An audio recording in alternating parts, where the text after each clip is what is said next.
গতকাল সকাল হতে না হতেই হাতির হানায় মৃত্যুর ঘটনায় চাঞ্চল্য ছড়িয়েছে ঝাড়গ্রাম শহরে। এর আগে দেখা গিয়েছিল লোকালয়ে ঢুকেছিল হাতি, কিন্তু এবারে লোকালয়ে ঢুকছে এবং তা আবার ঝাড়গ্রাম শহরের বুকে। বারংবার একই রকমভাবে হাতির তাণ্ডবে নাজেহাল হয়ে উঠেছে ঝাড়গ্রাম জেলাবাসী। শেষমেশ দেখা যাচ্ছে হাতির হানায় মৃত্যুর সংখ্যাও বৃদ্ধি পাচ্ছে, কিন্তু হুঁশ নেই বন দপ্তরের। গতকালের হাতির হানায় মৃত্যুর পর একটি হাতিকে সেখান থেকে সরিয়ে নিয়ে আসা হয় এবং তার সঙ্গে যে সমস্ত হাতিগুলো ছিল সবগুলোকেই নিয়ে আসা হয় ঝাড়গ্রাম রাজ কলেজের পার্শ্ববর্তী গ্রামে। সেখানে দেখা গিয়েছিল একটি হাতিকে হুলাপাটির সদস্যরা এদিক ওদিক করতে গিয়ে আহত হয়ে পড়ে সে হাতিটি, এবং দেখা যায় হুলাপাটির সদস্যরা একটি হুলা ওই হাতির শির দাঁড়াতে গেঁথে দেয় এবং সেই হাতিটি এতটাই অসুস্থ হয়ে পড়ে যে হাঁটাচলাও করার মতো তার ক্ষমতা থাকে না। রীতিমতো সেই ঘটনায় এলাকার সাধারণ মানুষ ক্ষুব্ধ হয় এবং হুলাপাটির সাথে বচসা হয়।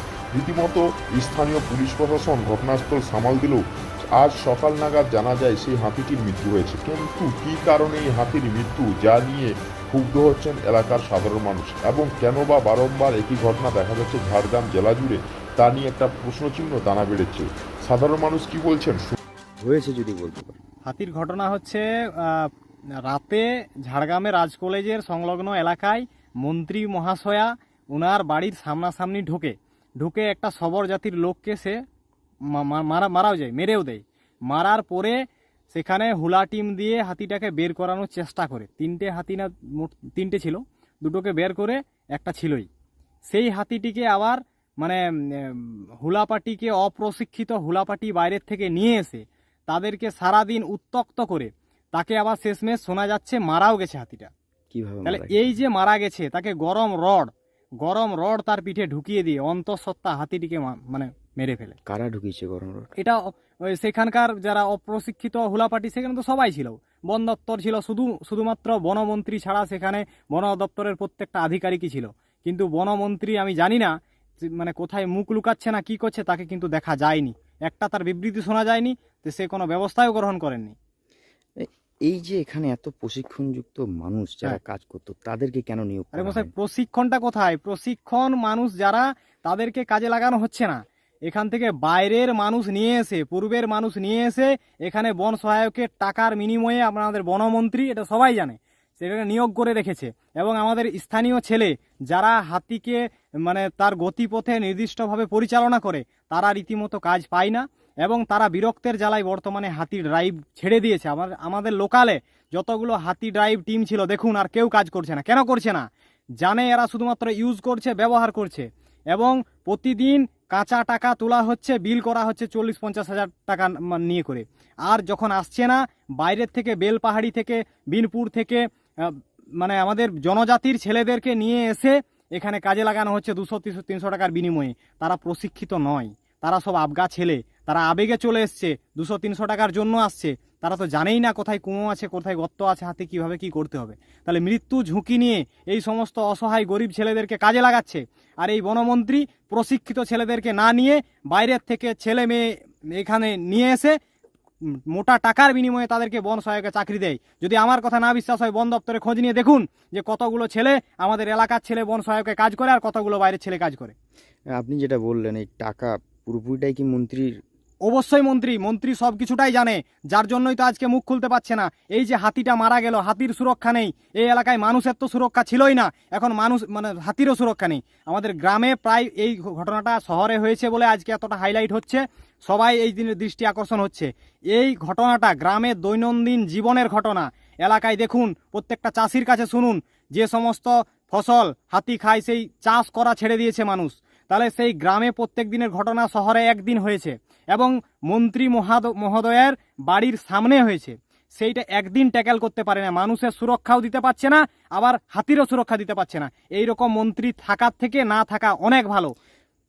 আপনি যেটা বললেন সেই প্রসঙ্গে আবারও বলছি, যে এই ঘটনা আপনারা তো দেখেছেন, আপনাদের লোকালয়ে গ্রামে ঢুকেছে, সেখানে কি কখনো হাতিকে মারার কোন পরিকল্পনা কেউ গ্রামের মানুষ করেছে? না, হাতিকে আমরা পুজো করি, আমরা বরাবরই হাতিকে আমরা গরাম থানে পুজো করি।